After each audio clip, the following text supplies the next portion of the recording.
Okay, so this is currently a hard-coded list. And also notice that this kind of title that I have here is kind of redundant since it's already part of the screen, the navigation screen. So let's remove that in the application list. So we don't really need that. Right. Also notice that I need to kind of like go into the applications list to test this. So just because I'm going to test it independently, I'm going to move the application list to the top of the stack. All right, so instead of having it here, I'm just going to move it to the top of the stack. So that's going to be the first component that loads. There it is, right? So I don't have to navigate all the time. So it's here. Because what we'd like to explore now is being able to load all this content remotely from a server. So let's create a REST service that would retrieve this. So let's see.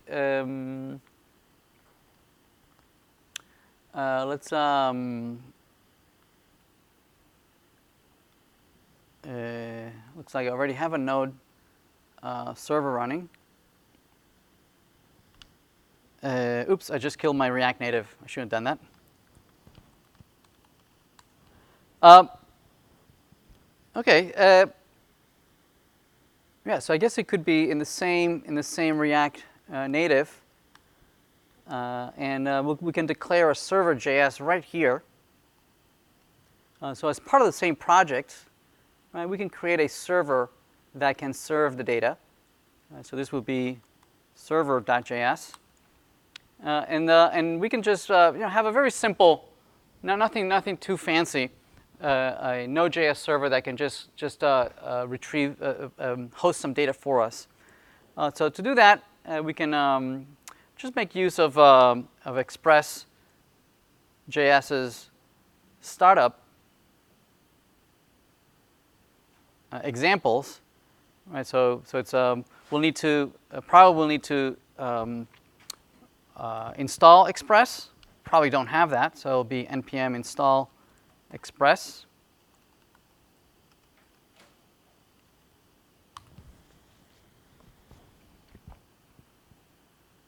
While that's going, we can copy the sample that Express.js gives us to get started on the server.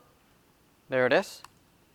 And what else? We'll probably need a listener. So listener. There we go. There we go. So we have a server, right? So let's start that up and run it at 3,000. It's still installing.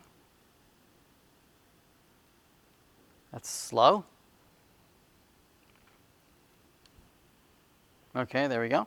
Let's run the server. So node server.js, and let's see if we're up and running. So this will be localhost 3,000. And then,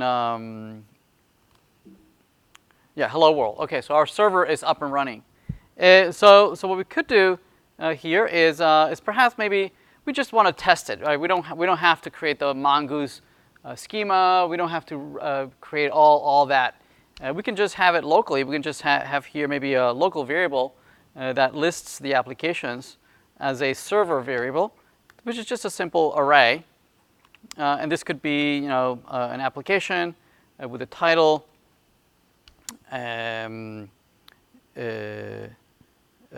checkers with an ID. Perhaps you might want to keep the same schema that you would expect from an actual database, right? So that you can write your client based on the expectations of what the data is going to be stored in the structure, right? So here, I'm just going to come up with some IDs and just create a couple of applications. So here we have maybe asteroids and centipede.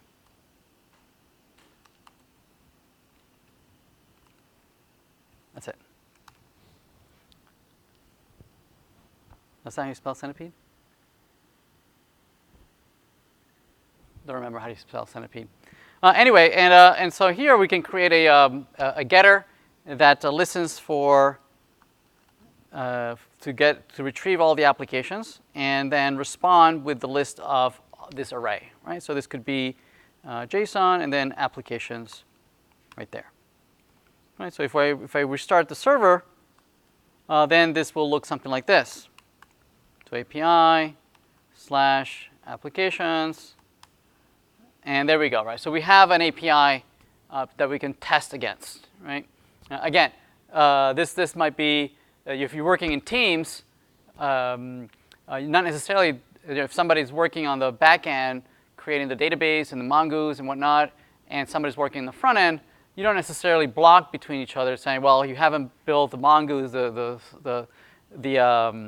haven't built a schema yet, you haven't built the database yet, I can't get started on the UI. And that's not the case, right? You could create, as long as you can agree on what the API is going to look like, right, and what the data is going to be sending back and forth. This is a perfect solution, right, for the user interface folks, right, to implement against a test API, while the other folks are working independently on the actual API and the actual schema. So they could have a test API running on their machine, and they point it to a demo API. Anyway, so let's now that we have something up and running, let's go back to the client, the application list. So the application list, instead of having this hard-coded list of applications, what we want to do is instead go fetch the data from the RESTful API. So let's do that. And a good place to put it would be in the component did mount. This will be mount. And here we could do a fetch and go retrieve that information. Probably what we'll need to do is set up a state that lists all the applications, initialize it maybe as an empty array, and in component did mount, go fetch this information from the server. Once it comes back from the server, then assign and update the state for rendering. Okay, so let's do that. What we'll do here is we'll go fetch something. So we'll do fetch, and the URL is http:// local host 3000, and then API/application. Probably what will happen is that since these are running in different port numbers, right? The server will complain saying that there will be cross origin, right? So we'll need to fix that as well. So let's see. Anyway, so this will come back as what? This will be then we'll have the applications here. Oh no, wait. So first the response, right? Response, and they will return the response.json.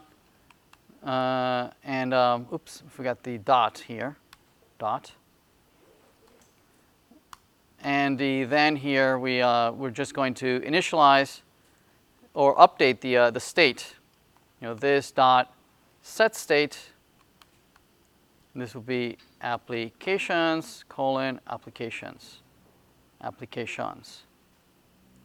Okay, all right. So notice that because one of them is running on port 4200 and the other one is running on 3000, probably we'll have to set up cross origin. But nevertheless, let's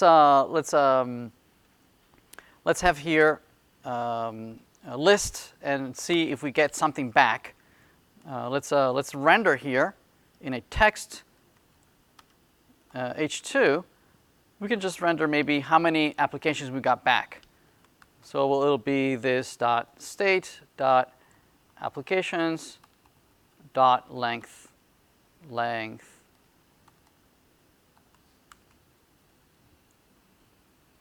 right, so we'll need to restart the iOS application. npm start. Let's start that up. So the component will mount, and then when the component mounts, it will invoke that fetch query. Right? We will receive an array of 3 or 4 elements.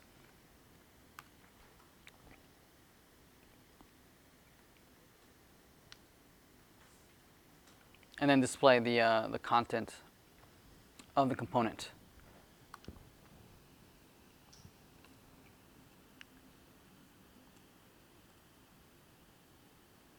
Okay, so here's the applications.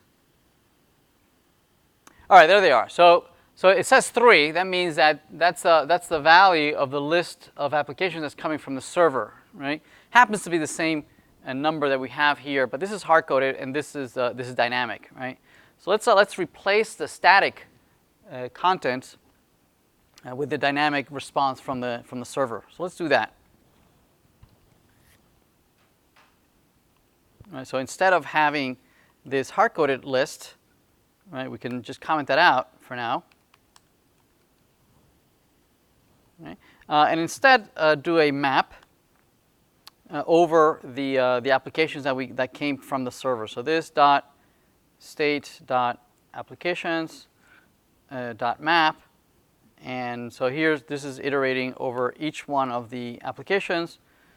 So here's the application and the and then what we're going to do for each one of them, we're just going to return an instance of a list item, right? So list item. The list item is going to want the ID as a key. So for the key, we can either use the index, or we could use the ID itself that came with the application. The application has a unique identifier, which is _ID. We could use that as the key dot _ID. Plus, the title is we're providing the title as part of the object. So application dot title. There we go. So notice now that we have checkers, asteroids, and centipede as opposed to the hard-coded list items. So it's very similar to what you would expect if this were React.js. Right? Very similar. Typically, instead of having these fetch commands right on the component, typically you would have a service class, right, that exposes these functions so that everybody could use them across all the components instead of just here. All right, so let's clean this up. All right, and there we go. All right, so the next interesting part of this would be to be perhaps if I click on one of these, I'd like to be able to see details about that one particular application that you selected, right? So let's take a look at how we would do that next.